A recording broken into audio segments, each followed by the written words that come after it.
श्री कृष्ण कन्हैया लाल की, प्राणनाथ प्यारे की, सद्गुरु महाराज की, श्री गुरु जी महाराज की, वृंदावन धाम की, राधा रानी सरकार की, भारत माता की, सत्य सनातन हिंदू धर्म की, जय जय श्री राधे, जय जय श्री राधे, जय जय श्री राधे श्याम।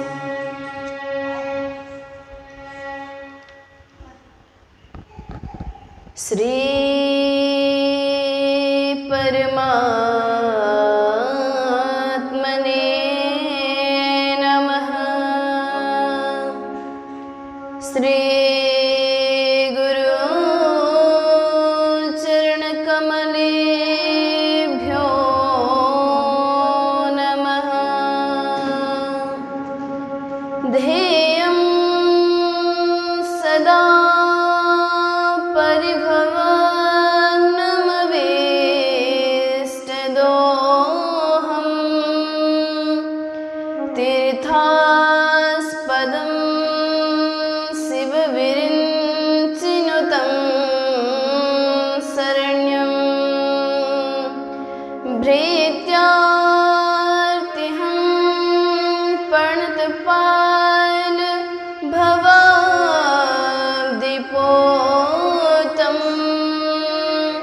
वन्दे महापुरुषते चरणारविन्दं,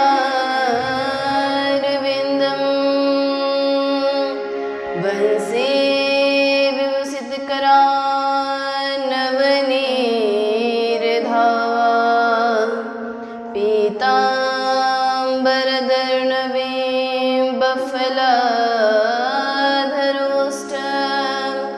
पूर्णेन्दुसुन्दरमुखान् अरविन्दनेत्रान्,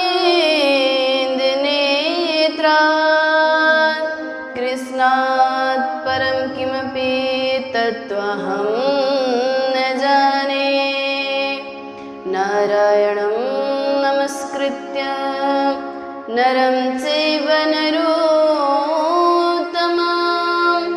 देवीं सरस्वतीं व्यासं ततो जयमुदीरये।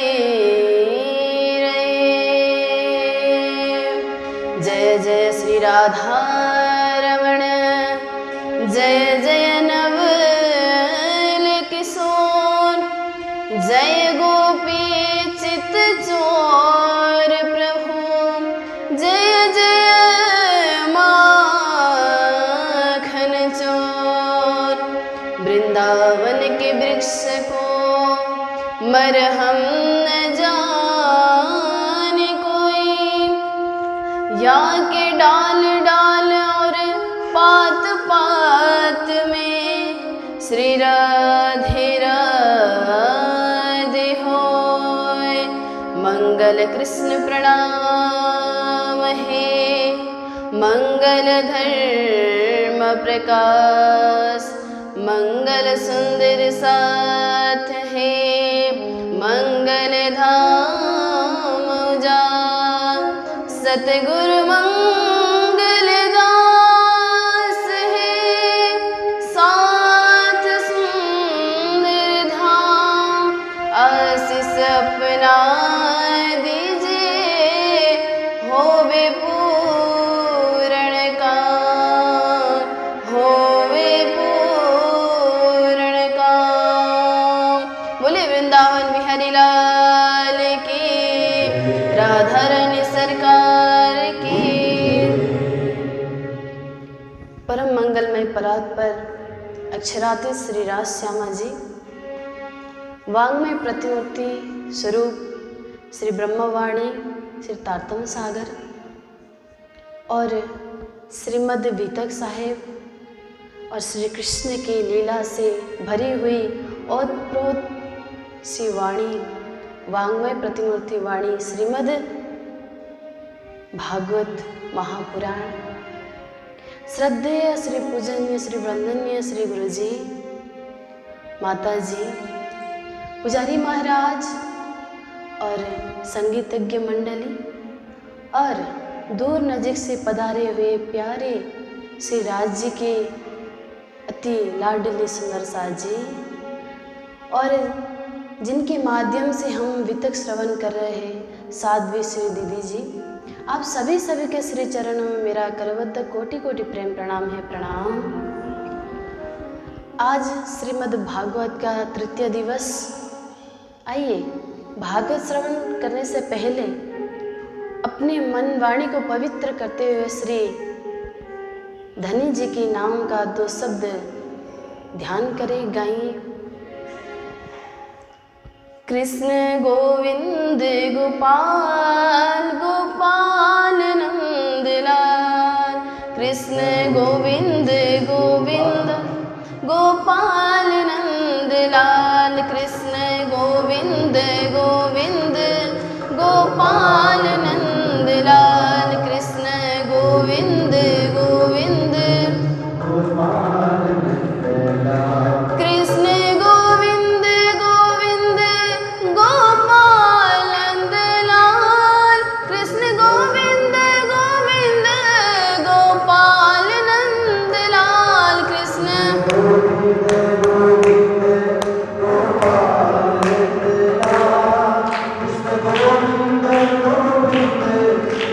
नंदलाल।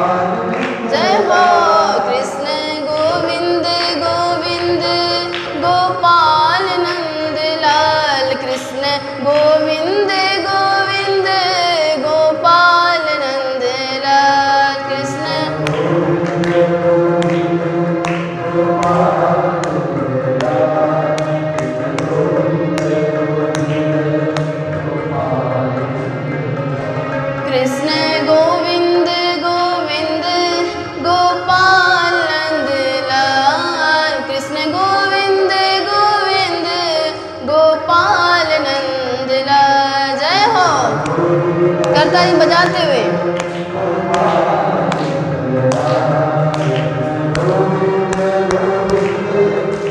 श्री राधे।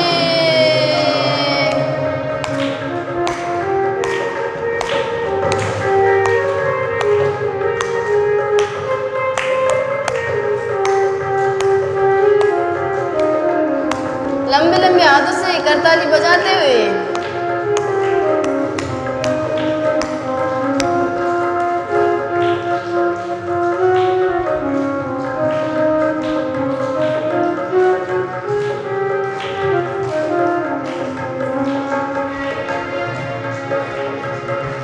कृष्ण गोविंद गोविंद गोपाल नंदलाल, कृष्ण गोविंद गोविंद गोपाल नंदलाल,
उद्धार कब, किसका, कैसे, किस प्रकार इस भवबंधन में पड़े हुए व्यक्ति का उद्धार हो जाए, ये किसी को पता नहीं। कल हमने श्रवण किया, भक्ति महारानी भारत देश को छोड़ के विदेश जा रही थी और उसी समय मिले हमारे नारद जी। देखिए, कहते हैं नारद देव दर्शन। नारद जी मिले तो आपको इतना विश्वास हो जाइए आप कि हमारा परमात्मा से मिलना निश्चित है। नारद जी के साथ जो भी मिलता है उसको परमात्मा प्राप्त हो ही जाता है। नारद जी मिले और नारद जी का काम क्या है? परमात्मा को मिलाना। तो आज भक्ति महारानी नारद जी से मिली है और नारद जी गए और देखे कि वो दो वृद्ध लेटे हुए हैं भक्ति महारानी की गोद में। जब प्रश्न किया कौन है, तो भक्ति महारानी कहती है मेरे पुत्र हैं। चारों तरफ घूम के आई, जब मैं वृंदावन आई तो मैं नव स्वरूपिणी हो गई और मेरे ये जो बेटे हैं ये मेरे वृद्ध हो गए। महाराज जी अब कुछ कीजिए, अब सब आपके हाथों में है, नहीं तो मैं चली जाऊंगी विदेश। अब नारद जी कहते हैं भक्ति इतना याद रखना, चारों तरफ जब घूम के तुम यहाँ वृंदावन धाम आई हो तो ये याद रखना तुम यहाँ आने के बाद सूर्यपीढ़ी हुई हो, मतलब सुंदर हुई हो, तरुणी हुई हो, तो तुम्हें वृंदावन छोड़ के जाने का कुछ इरादा ठानना भी नहीं, क्योंकि तुम्हारा कल्याण वृंदावन आने के बाद ही हुआ है। और ये तुम्हारे जो बेटे हैं ना वो भी ठीक हो जाएंगे, चिंता मत करो, ऐसा कहते हैं नारद जी। जब ऐसा कहने के बाद भक्ति महारानी प्रश्न करती है कलयुग अगर ऐसा ही है, इतना दुष्ट है, तो राजा परीक्षित ने कलयुग को स्थान क्यों दिया? निकालना चाहिए था ये कलयुग, इसको तो यहाँ से बाहर धक्के मार कर निकालना चाहिए था। तब कहते हैं नारद जी कि राजा परीक्षित को एक ही बात कलयुग का अच्छा लगा। देखिए, किसी व्यक्ति के यहाँ पर ना बहुत अच्छा व्यक्ति हो, अगर उसमें कोई एक चीज़ बुरी बात दिखाई दे तो उसको बुरा कहना गलत बात है, क्योंकि उसके अच्छे अच्छे गुण भी होते हैं। और कलयुग आज इतना दुष्ट है, लेकिन उसमें भी राजा ने वहाँ पर एक गुण दिखाई दिया। बोले क्या है? यत् फलम तपसा नास्ति न योगेन समाधिना तत्फलम लभते सम्यक कलोके सब कीर्तनात्। कलयुग कहता है महाराज, सत्य त्रेता द्वापर में जो व्यक्ति अपने शरीर को कष्ट देकर कर्म करता है ना, वो ये कलयुग में ना बेड में बैठे बैठे कंबल ओढ़कर राधे राधे गाओ तब भी पुण्य फल मिलेगा। जय हो।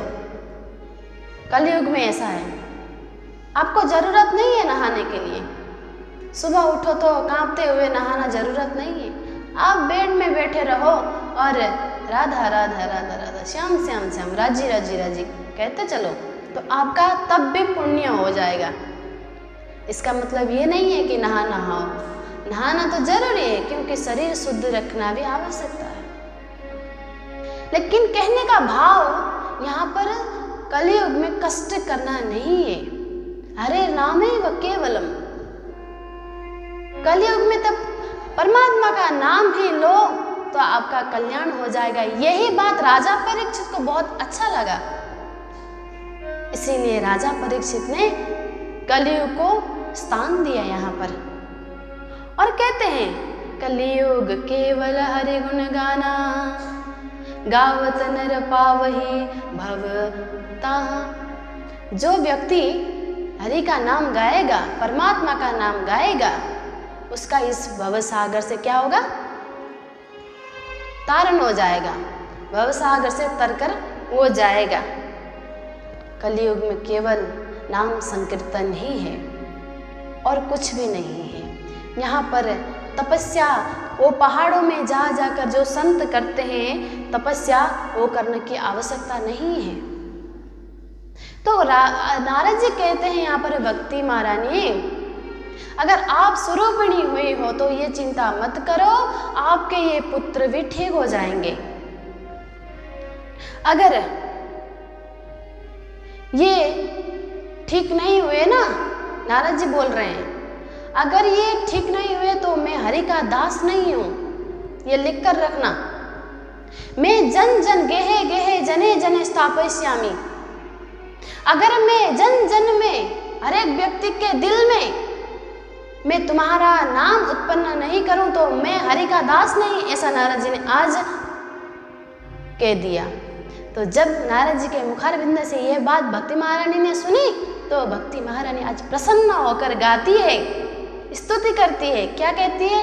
जयति जगति माया यस्य काया धवस्ते, जयति जगति माया यस्य काया धवस्ते, वचन रचनमेकं चाकलेय, वचन रचनमेकं केवलं चाकलेय, ध्रुवपदमपि यातो यत्कृपातो ध्रुवोऽयं, ध्रुवपदमपि यातो यत्कृपातो ध्रुवोऽयं, सकलकुशलपात्रं ब्रह्मपुत्र नतास्मि। बोले जयति, जय जय हो नारद जी, आपका प्रमाण है। आपके साथ दो व्यक्ति ही मिले थे, उसी का प्रमाण। एक 5 साल का ध्रुव और एक प्रहलाद जी, काया धवस्ते। काया मतलब कयादु, जो प्रहलाद जी की माता है। देखिए, सदा जिसकी भी नाम हम जाने तो अपने पिताजी के यहाँ से नाम जुड़ता है। मैं अमुका का पुत्र हूँ, लेकिन यहाँ हिरण्यकशिपु नालायक था, इसीलिए माता का नाम दे दिया कयाधु। वो परमात्मा की भक्ति थी, परमात्मा में समर्पित थी, इसीलिए कयाधु का नाम दिया। और प्रहलाद जी को भी नारद जी ने परमात्मा के पास पहुंचाया। और कौन थे? ध्रुव जी।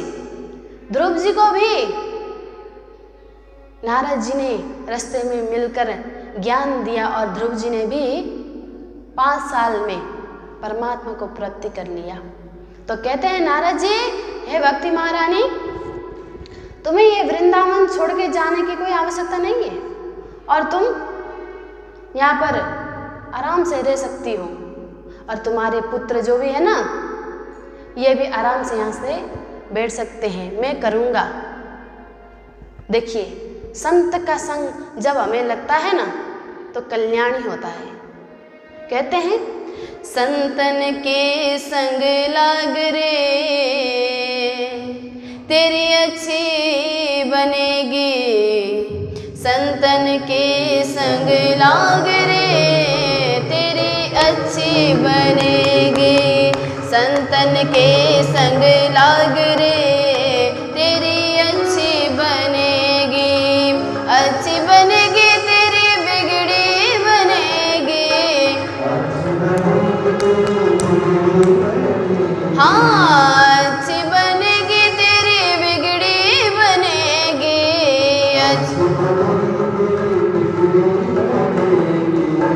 होए गयो बड़ो भाग रे तेरी अच्छी बनेगी, होए गयो तेरो भाग रे तेरी अच्छी बनेगी, संतन के संग लाग रे तेरी अच्छी बनेगी, संतन। जय हो। बजाते हुए।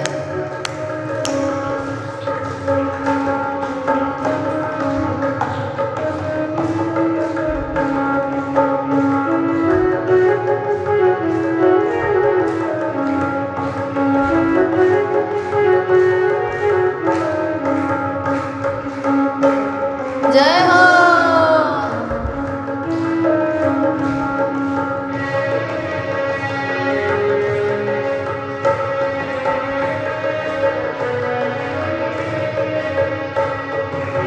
संतन संग करी पुण्य कमाए, संतन संग करी पुण्य कमाए, पुण्य कमाए, पुण्य कमाए, पुण्य कमाए, पुण्य कमाए।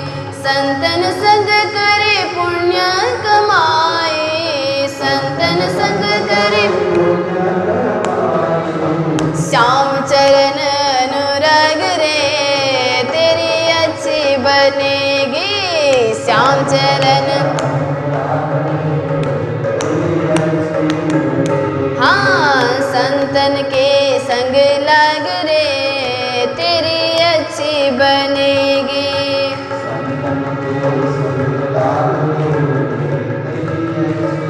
जय हो।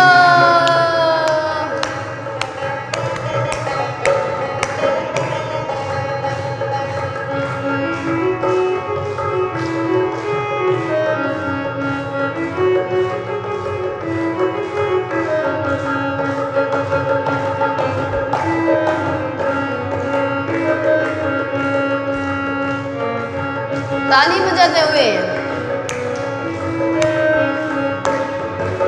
कागा से तो है हंस बनायो, कागा से तो है।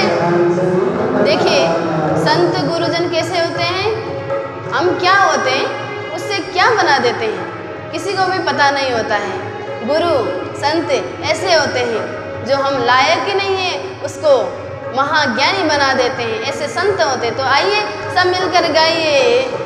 कागा से तो है हंस बनायो, कागा।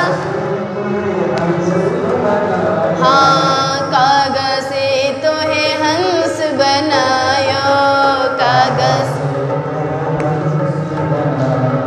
हंस बनायो तो है हंस बनायो, हंस बनायो। कागा से तो ये हंस बनायो, कागा से तो ये।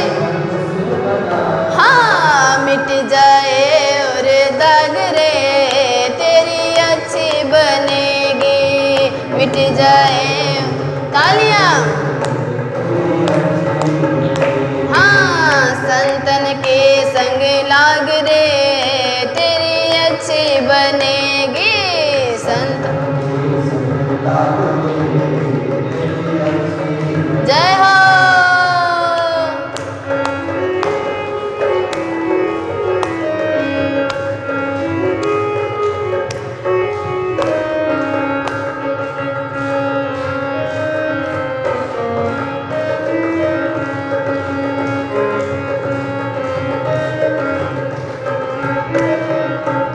हाँ, ध्रुव जी के बन गए, प्रहलाद जी के बन गए, ध्रुव जी के बन गए प्रहलाद।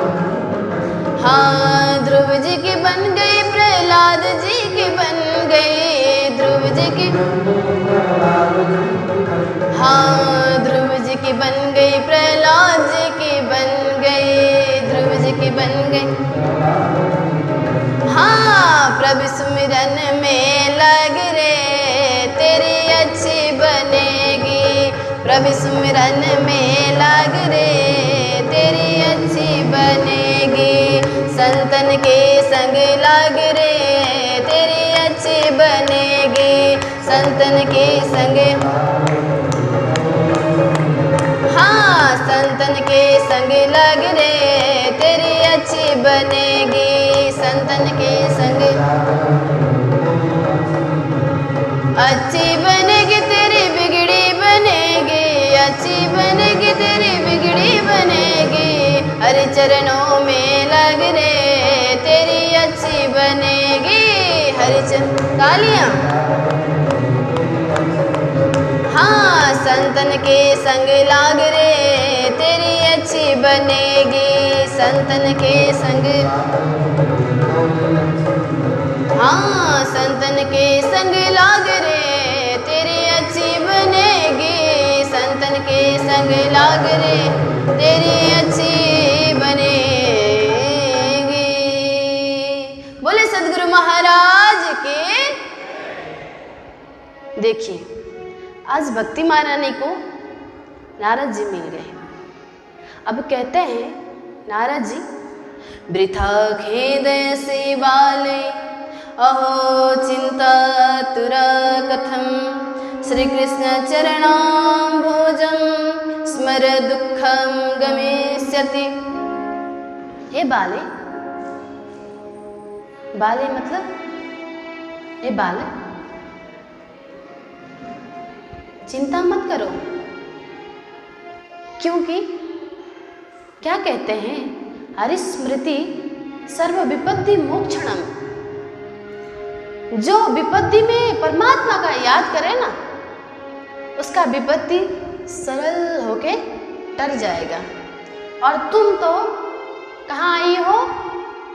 वृंदावन धाम।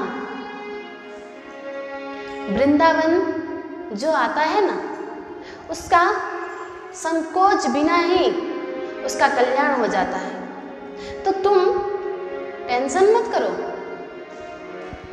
अब आराम से उस परमात्मा को याद करो और देखो क्या होता है। क्यों? क्योंकि वृंदावन धाम की महिमा अभी भी आप लोग जाइए तो इतना आनंद आता है वृंदावन में। वो वृंदावन की गलियां, वो साधु, वो वृंदावन के रास्ते में लोटपोट होकर चल रहे हैं। वृंदावन क्या कहते हैं? यहाँ यमुना किनारा है, श्रीनिधि वन प्यारा है, कण कण में बिहारी जी, यहाँ तेरा नजारा है। देखिए, वृंदावन में क्या है? यहाँ जमुना किनारा है, जमुना जी बह रही है इधर से। जाओ यमुना जी के पास में, जब संध्या आरती में जमुना जी जाइए तो 7 बजे उसमें पूरा दीपक जल रहा है, जमुना जी की आरती भयंकर हो रही है। इतना सुंदर दृश्य, मानो कि वहाँ से उठकर मैं कहीं नहीं जाऊँ, मेरा अब अंतिम यही है। ऐसा पवित्र और हवा ऐसी आ रही है। अगर आप लोगों को भी जाने की इच्छा हो तो रेडी हो जाइए, मैं लेके चलूंगी वृंदावन, हम जाएंगे सब मिलकर। तो कहते हैं वहां पर जमुना जी बह रही है और निधिवन प्यारा। कहते हैं निधिवन जी में अभी भी अखंड रास होती है। वहां के पेड़ पौधे एक दूसरे को अंकमाल करके बैठे हुए हैं। सोचिए, हम केवल प्राणी ही, हम जीव मनुष्य ही अंकमाल नहीं करते हैं। एक वृक्ष भी एक वृक्ष को अंकमाल करके बैठ रहा है। ये कहाँ मिलेगा? ये वृंदावन धाम में मिलेगा प्यारे। इतना बढ़िया है वृंदावन धाम। और क्या कहूँ, कितना कहूँ, कण कण में बिहारी जी, हर कण कण में हमारे बिहारी जी टेढ़े होकर बैठे हैं। ये थोड़े टेढ़े हैं, इनको समझना, अपना दिमाग भी टेढ़ा करना पड़ेगा, क्योंकि ये टेढ़े बैठे हुए हैं। देखिए, इधर से टेढ़े, इधर से टेढ़े और इधर से भी टेढ़े। देखो तो सीधा नहीं देखते हैं, ऐसे देखते हैं। और जैसे उनकी चाल है ना, उतने ही प्यारे हैं। टेढ़े करके दूसरों को बुलाते हैं और ऐसे बुलाते हैं कि वो घर बार छोड़कर एकदम भिखारी होकर चला जाएगा श्री वृंदावन धाम में और बिहारी जी के पास जाकर बैठ जाएगा। तो कहते हैं यहाँ कण कण में बिहारी जी हैं, लेकिन देखने के लिए वो दृष्टि चाहिए होता है, हम ये दृष्टि से उस बिहारी जी को कभी भी नहीं देखते हैं। यहाँ की दृष्टि से देखना पड़ेगा, तभी हम वो बिहारी जी को देखते हैं। बोलो वृंदावन बिहारी लाल के। तो कहते हैं यहाँ यमुना किनारा है, श्रीनिधि बन प्यारा है, कण कण में बिहारी जी, यहाँ तेरा नजारा है। बाके बिहारी श्री वृंदावन में, हाय मेरा दिल खो गया। बाके बिहारी श्री वृंदावन में, हाय मेरा दिल खो गया। किस किसका दिल खोना है? तो एक बार जरूर जाना पड़ेगा वृंदावन।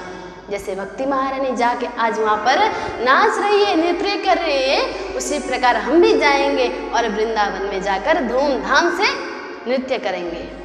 अब देखिए महाराज, जब नारद जी ने कहा कि चिंता मत करो देवी, सब ठीक हो जाएगा। अच्छा, ठीक हो जाएगा बोलने से थोड़ी ना होगा, मेडिसिन ला के खाना भी पड़ेगा तभी बीमार ठीक होता है ना। तो नारद जी अब प्रयत्न कर रहे हैं।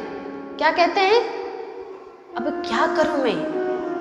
बोल तो दिया है हरि का दास नहीं हूं मैं, अब वचन का पालन भी करना पड़ेगा ना, तभी तो होगा। नहीं तो मेरा बदनाम नहीं होगा, परमात्मा का बदनाम हो जाएगा।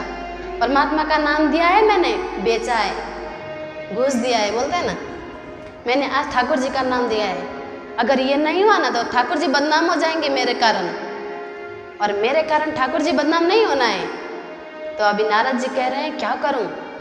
तो नारद जी ने यहाँ पर क्या किया? ज्ञान वैराग्य के सामने जाकर कान में क्या किया? 4 वेद, 4 उपनिषद, भगवत गीताएं सब उन्होंने सुनाया। लेकिन क्या करें, थोड़ी सी चेतना आती है, थोड़े से उड़ जाते हैं, फिर सो जाते हैं, नहीं हुआ। इतना सुनाने से भी, भगवत गीता सुनाया, वेद वेदांत घोषे च गीता पाठ मुहुर मुहुर, बार बार, एक बार नहीं बार बार सुनाया, फिर भी उनको थोड़ी सी चेतना आती है और फिर वो ढल जाते हैं, कुछ नहीं होता है। अब देखिए नारद जी को पसीना आने लगा एक साइड से, भाई आज परमात्मा का शायद बदनामी हो जाएगा क्या। और कहते हैं अब तो कुछ करना पड़ेगा। जब मन में चिंता हुई, टेंशन हुआ नारद जी को, तब क्या हुआ? आकाशवाणी हुई। और आकाशवाणी में क्या कहता है? एतदर्थम तू सत्कर्म सुरर से त्वम समाचर। हे नारद, सत्कर्म करो, बस सत्कर्म करो बोलने के बाद आकाशवाणी बंद। भैया आपको अब बोल दे कि सत्कर्म करो बेटा, बोले क्या करें हम? क्या है सत्कर्म? किसको पता है सत्कर्म क्या है? बोल दे किसी का दवाई का नाम है सत्कर्म, किसी साधु का नाम है सत्कर्म, तो लाके मैं खिलाऊं या साधु जी को बुलाऊं, दिखाऊं? बोले कुछ पता नहीं नारद जी को। अब भारी टेंशन अब तो हो गया, पहले तो थोड़ा ठीक ही था, लेकिन अभी सत्कर्म बोलने के बाद भी पता नहीं है उनको, तो और टेंशन हो गया भाई, अभी क्या ही करें हम। तो नारद जी अब ढूंढने के लिए चले गए सत्कर्म। देखिए नारद जी जैसे विद्वान आज सत्कर्म क्या है ऐसा पूछने के लिए जन जन जगह जगह भटकते जा रहे हैं। तो ऐसा हुआ कि कहीं संत के सामने जाकर बोले भाई सत्कर्म क्या है, तो उसका हजूरी बोलता है अभी मेरे महाराज जी का मौन व्रत है, आप जाओ बाद में आना। कौन निपटेगा नारद जी के यहाँ? नारद जी के साथ कौन निपटेगा? कोई नहीं निपटेगा। इसीलिए सब लोगों ने नाटक किया, बाद में बोल दूं सत्कर्म ये है, अगर नहीं हुआ तो पिटेंगे नारद जी। तो कोई भी मोड़ लेना नहीं चाहा, सब अलग अलग होकर भाग गए वहाँ से। देखिए अब नारद जी को टेंशन हुई, अबे क्या करूं? तो नारद जी ने सोचा अभी मेरा उपाय कुछ नहीं है, मैं चला जाता हूं अब कहाँ? बद्रिका आश्रम। अब बद्रिका आश्रम जाने के बाद ही कुछ होगा, देखा जाएगा। तो जब बद्रिका आश्रम गए ना, तब ये 4 ऋषियां मिले थे, सनक सनंद सनत कुमार। जो पहले मिले थे ना वहाँ पर पूछ रहे थे कि आपका ये क्या है, क्यों चिंता कर रहे हो, आपका ये मुखमंडल क्या हुआ है, पैसा गुम हो गया क्या, ऐसा पूछ रहे थे ना। हाँ, ये बद्रिका आश्रम में अब मिले शौनक आदि ऋषियों से। अब बता रहे, ये कहानी थी सब पूरा, वो बता रहे थे ऐसा ऐसा हुआ, मैं भक्ति के लिए इतना इतना घूम रहा हूँ, भक्ति के टेंशन के कारण मैं आज मेरा मुखमंडल ऐसा हुआ है। तो सनक आदि ऋषियों को बता रहे हैं। फिर सनक आदि ऋषियाँ हंसते हुए कहते हैं, तुम इसके लिए इतना दौड़ भाग कर रहे हो? सत्कर्म क्या है पता है तुमको? सत्कर्म तो ये है जो आकाशवाणी ने तुमको सत्कर्म करने के लिए कहा था ना। सत्कर्म ये है कि श्रीमद् भागवतालापः सतु गीत सुखादिवि। सत्कर्म है श्रीमद् भागवत जो सुक जी ने कहा है। सुक जी मतलब सुखदेव महाराज जी ने जिसको गाया है ना, वही है सत्कर्म। अच्छा, मैं इसके लिए इतना दौड़ भाग कर रहा था, बोले नारद जी। हाँ, इसी के लिए दौड़ भाग कर रहे थे। लेकिन बोले सत्कर्म अगर भागवत है तो मैंने भागवत का मैंने वेद तो सुनाया उसको, गीता सुनाया कितने बार, और वेद का सारे ही भागवत है, तो भागवत से ठीक, वेद से ठीक क्यों नहीं हुए? थोड़ा थोड़ा चेतन आता है फिर गिर जाते हैं। तो नारद सनक आदि नारद जी को समझाते हुए कहते हैं कि ये सुखदेव महाराज जी के मुखारविंद से निकला हुआ मधुरतम अमृत है, इसको सुनाओ। बोले मैंने वेद सुनाया है, तो क्या उदाहरण दे के सुनाते हैं। सनक आदि ऋषियाँ आज नारद जी को विश्वास नहीं हुआ भागवत सुनने से मोक्ष प्राप्त होगा, ऐसा होगा बोल के। क्यों? क्योंकि उन्होंने भागवत जहाँ से निकला है वेद वो भी सुनाया था। तो आज सनक आदि यहाँ पर उदाहरण दे के बोलते हैं नारद जी को, क्या क्या कहते हैं। वेदोपनिषदां सारां जाता भागवती कथा अत्युत्तमा ततो भाति फिलग्भूता फलाकृति। क्या कहते हैं? ये ना वेद उपनिषद का सार है भागवत। बोले वेदोपनिषदां सारांश जाता भागवती कथा अत्युत्तमा ततो भाति पृथक भूता फलाकृति। अभी एक बात बताइए, आप लोग आम खा रहे हो और कहते हो आम खाने के बाद आहा बहुत स्वादिष्ट है, और ये कह रहे हो अच्छा जिसने इस आम को पैदा किया है, जिसने इस आम को पैदा किया है वो वृक्ष भी इतना ही मीठा होगा बोल के आप वृक्ष को चबाने लगो तो वृक्ष से आम का जैसा रस आएगा क्या? नहीं आएगा ना। रस खाने के लिए तो आम को ही खाना पड़ेगा महाराज। तो एक उदाहरण ये दे दिया, वृक्ष है वेद, और जो आम का रस है ना वो है क्या? भागवत। तो रस पान करना है तो हमें भागवत का करना पड़ेगा, क्योंकि सारांश जाता भागवती कथा, वेद का जो सार है ना वो भागवत है। एक उदाहरण ये दे दिया। दूसरा उदाहरण क्या देते हैं? दूध से क्या निकलता है? घी। बोले घी से जो कुछ बनता है वो दूध से बनता है क्या? अच्छा, घी से हम क्या बनाते हैं? कोई मिठाई वगैरह बनाते हैं तो अच्छा पराठा बनाते हैं ना, जब तो हम घी डालते हैं, वहाँ पर हम दूध डाल दे तो पराठा बनता है क्या? नहीं ना, निकला हुआ तो वही दूध से है, ये बोलते हैं। दूसरा उदाहरण ये दे दिया। अब तीसरा उदाहरण क्या देते हैं कि गन्ना से जो रस निकलता है और शक्कर बनती है, और वो शक्कर से जो मिठाइयाँ बनती है ना, अगर हम वो शक्कर से अगर वो मिठाई बनती है, गन्ना से हम गन्ना के रस से हम मिठाई बना सकते हैं? नहीं। हम क्या करते हैं? शक्कर से ही मिठाई बनाते हैं। तो आज जब ये तीन उदाहरण देकर सनक आदि ऋषियों ने नारद जी को समझाया ना, तो नारद जी का ढक्कन खुला। अरे हाँ, सही में ऐसा है क्या? ऐसा करके बोले और नारद जी आज प्रसन्न हो गए और हाथ जोड़कर कह रहे हैं कि भाग्योदहेन बहुजन्म समर्जितेन सत्संगम चलबते पुरुषो यदा वे अज्ञान हेतु कृत मोहांधकार नाशं विदाय हि तदोदयते विवेकः। कहते हैं बहुत जन्म का भाग्य उदय हुआ है आज, जो सत्संग करने के लिए आप मिले और मेरे अंदर जो अंधकार था ना उसको आपने क्या किया, नाश किया।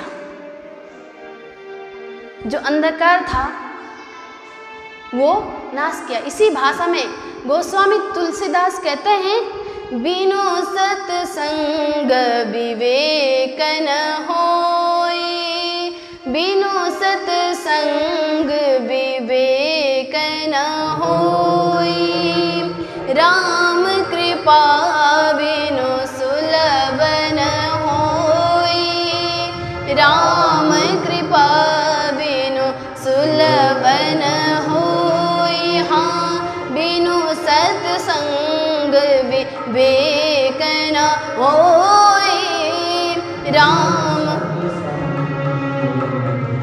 कन होई, राम कृपा बिनु सुलभ न सोई, हाँ राम कृपा बिनु सुलभ न सोई। तो सत्संग करने से ही सब सुलभ हो जाता है।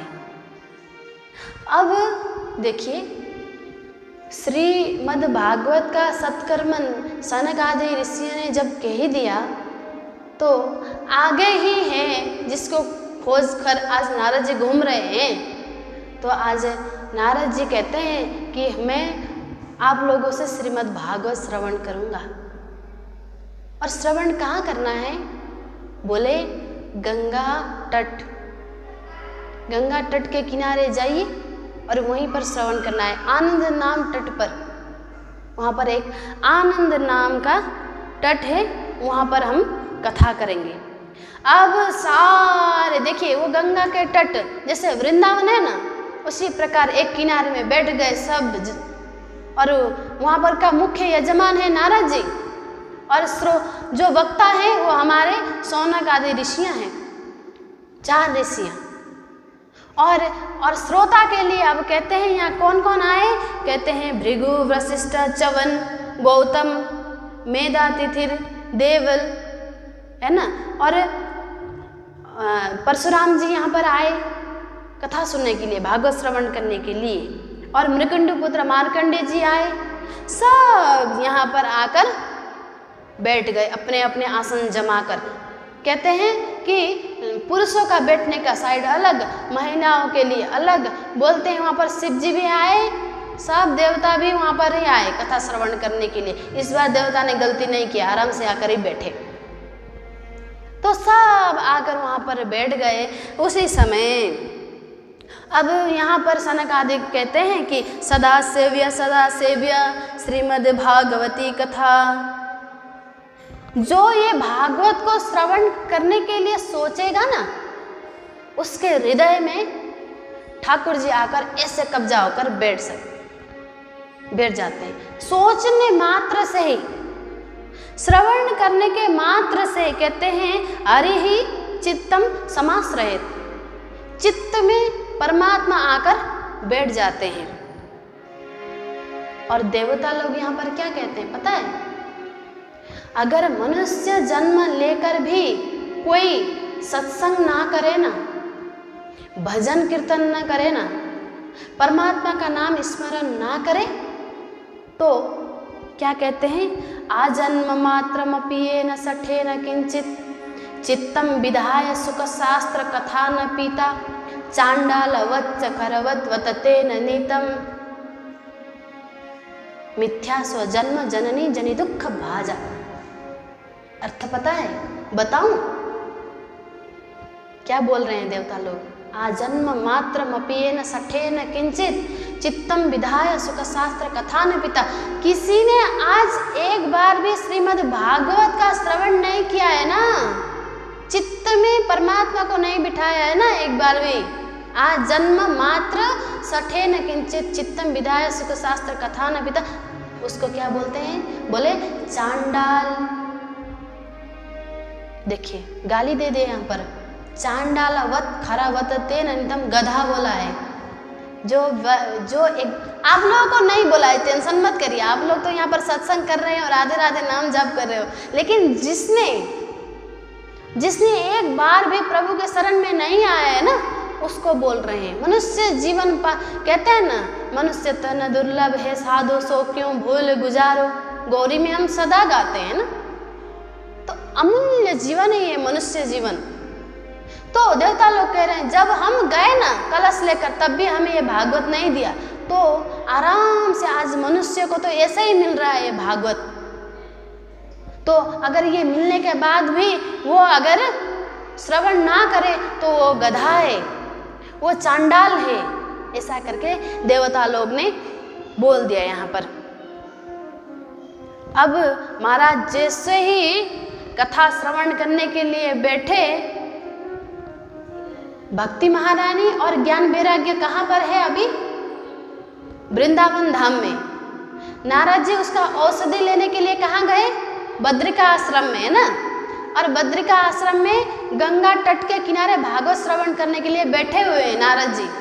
और भक्ति महारानी और उसके दो पुत्र कहाँ पर है? वृंदावन में। बोले जैसे ही महाराज भागवत श्रवण किया, उधर से भक्ति महारानी अपने दो पुत्र को लेकर ठीक यहाँ से आगे क्या बोलती है? भक्ति सुतो तरुणो गृहीत्वा प्रेमेक रूपा ससा विरासे, श्री कृष्ण गोविंद हरे मुरारी, नाथेति नामानि मुहुर्वदन्ति। देखिए जिससे महाराज भागवत प्रारंभ हुआ, भक्ति महारानी अपने दो पुत्र को लेकर नाचते नाचते यहाँ पर गाते गाते आती है। क्या कहकर? श्री कृष्ण गोविंद हरे मुरारी, हे नाथ नारायण वासुदेव, श्री कृष्ण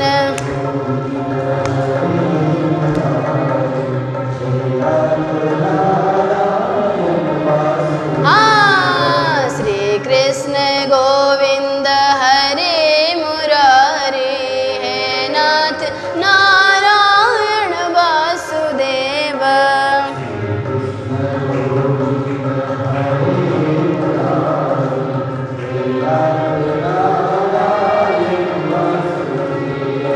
हे नाथ नारायण वासुदेव, हे नाथ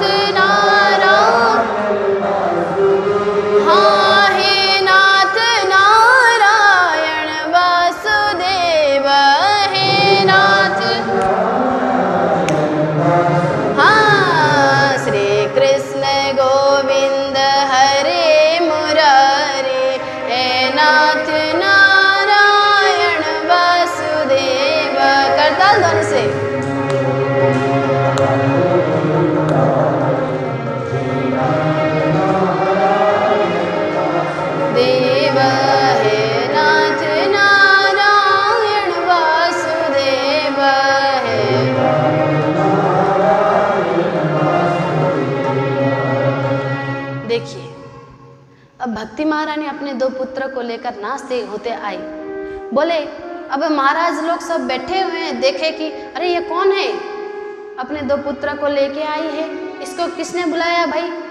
बोले ये भक्ति महारानी है और ये ज्ञान वैराग्य है। जिस सत्संग में ज्ञान ना हो और जिस सत्संग में भक्ति ना हो, जिस सत्संग में वैराग्य ना हो ना, तो वह सत्संग ही नहीं है। बोले कृष्ण कन्हैया लाल की। जैसे संतान के बिना माँ का मातृत्व ठीक नहीं है ना, बिना संतान की माँ कैसी होती है, वैसे ही ये तीन पूरक है अपने अपने, ज्ञान वैराग्य और भक्ति ये अपने अपने में समाहित है। और जहाँ पर ये तीन नहीं है ना, वो सत्संग नहीं है। तो आज महाराज आकर जब भागवत प्रारंभ हुआ तो ये तीनों आकर बैठ गए और आकर कहते हैं महाराज कहाँ बैठे हम, और कहते हैं जो सदा परमात्मा का नाम लेता है, जो सत्कर्म करता है, जो परोपकार का भाव लेकर चलता है। भाई परोपकार का मतलब क्या है? जब भी दूसरों के बारे में सोचे, मेरे द्वारा किसी दूसरों का सहायता हो जाए, है ना, मेरे कारण दूसरों के लिए हानि ना हो, सदा अच्छा ही हो, ऐसा भाव लेकर जो व्यक्ति बैठे और वैष्णव के दिल में जाकर तुम लोग विराजमान हो जाओ, ऐसा करके नारद जी वहाँ पर सनक आदि ऋषियों ने कह दिया। अब नारद जी कहते हैं, यहाँ पर प्रश्न करते हैं, अच्छा क्या भागवत सुनने से केवल भक्ति ज्ञान वैराग्य ही पुष्ट होते हैं अथवा पापी भी प्रक्षालन होते हैं? नारद जी यहाँ पर प्रश्न कर रहे हैं, केवल भक्ति ज्ञान वैराग्य ही ये भागवत श्रवण करने से पुष्ट होते हैं या कोई पापी भी पुष्ट हो सकता है? जब ऐसा प्रश्न नारद जी पूछते हैं ना, तब सनक आदि ऋषियाँ कहते हैं कि ये मानव पाप कृतस्तु सर्वदा सदा दुराचाररता विमार्गा क्रोधाग्निदग्धा कुटिलाश्च कामिनः सप्तायज्ञेन कलो पुनन्ति ते। बोले पाप ये मानव पाप कृतस्तु सदा दुराचार अत्याचार भ्रष्टाचार पापाचार करने वाला व्यक्ति भी अगर 7 दिन का ये श्रीमद् भागवत कथा श्रवण करे ना, तो ये भी मोक्ष प्राप्त हो सकता है।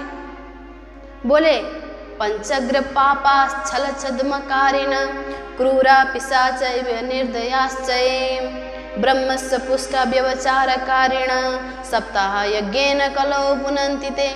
यही क्या क्या अत्याचारी और दुराचारी और कहते हैं भ्रष्टाचारी और पापाचारी, अगर ये व्यक्ति मरने के बाद भूत प्रेत हो गए ना, तब भी अगर भागवत श्रवण करे तो वो मोक्ष को प्राप्त हो जाएंगे। ऐसा करके नारद जी को सनक आदि ऋषियों ने कह दिया। अब इसके उपरांत क्या कहते हैं, सनक आदि एक उपाख्यान सुनाते हैं। एक उपाख्यान सुनाकर नारद जी को तृप्त कराते हैं। उसका है, कल हम श्रवण करेंगे गोकर्ण उपाख्यान। आत्मदेव ब्राह्मण, देखिए एक ही घर में पति हो एकदम ठीक शील स्वभाव वाला और पत्नी हो कि मीडिया नहीं चाहिए, वो सब अपने मुंह से समाचार सब तरफ फैला के आती है। ऐसी अगर पत्नी घर में हो तो आजकल के ज़माने में तो सीधा कहाँ जाएगा पता नहीं। तो महाराज कैसे बैठे होंगे, आत्मदेव महाराज जी कैसे बैठे होंगे ऐसे पत्नी के साथ, तो हम उसका कल श्रवण करेंगे ये बात। और किस प्रकार से कैसे कैसे पापी भी तर जाते हैं ना, वो हम कल श्रवण करेंगे। उसके पहले आइए 2 शब्द श्री वृंदावन धाम को स्मरण करते हुए एक भजन गुनगुनाएं। अलिरी मोहे लागे वृंदावन को, सखीरी मोहे लागे वृंदावन को, अली मोरे लागे सखीरी मोहे लागे वृंदावन को, सखीरी मोहे सखीरी मोहे लागे वृंदावन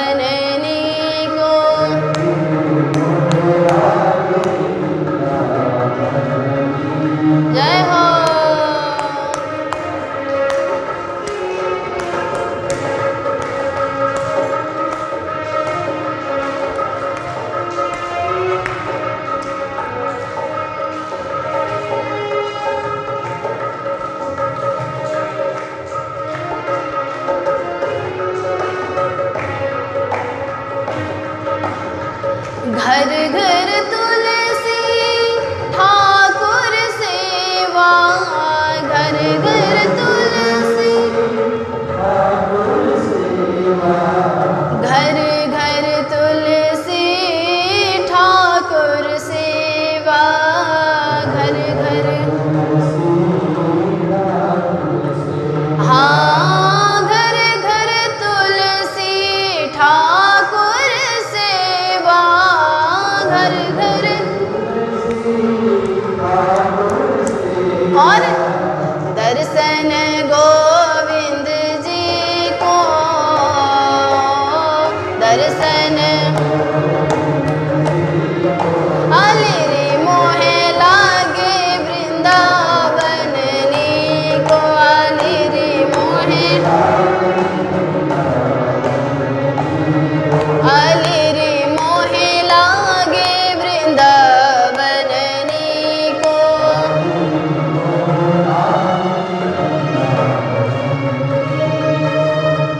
निर्मल नीर बहत यमुना में, निर्मल नीर बहत यमुना में, निर्मल नीर बहत यमुना में, निर्मल नीर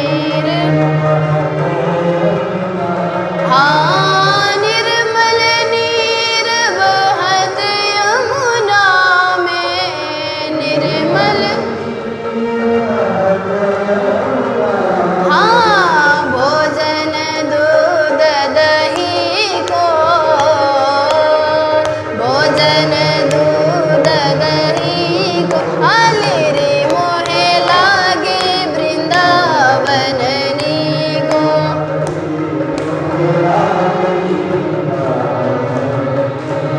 सखीरी मोहे लागे वृंदावन को।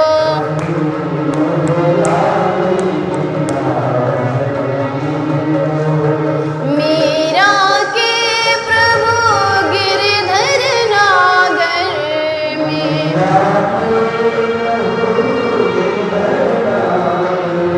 मीरा के प्रभु गिरधर नागर, मीरा के प्रभु गिरधर नागर, मीरा के प्रभु गिरधर नागर, मीरा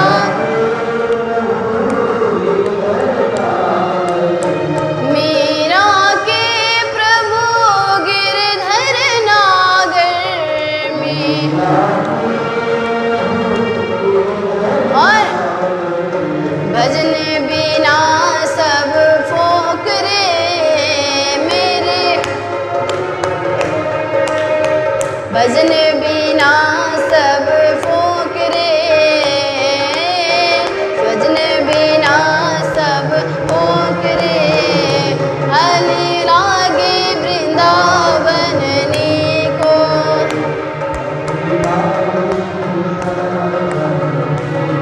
सखीरी मोहे लागे वृंदावन को,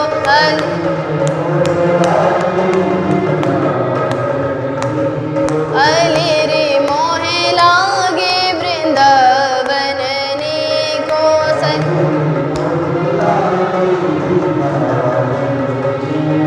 सखीरी मोहे लागे वृंदावन को।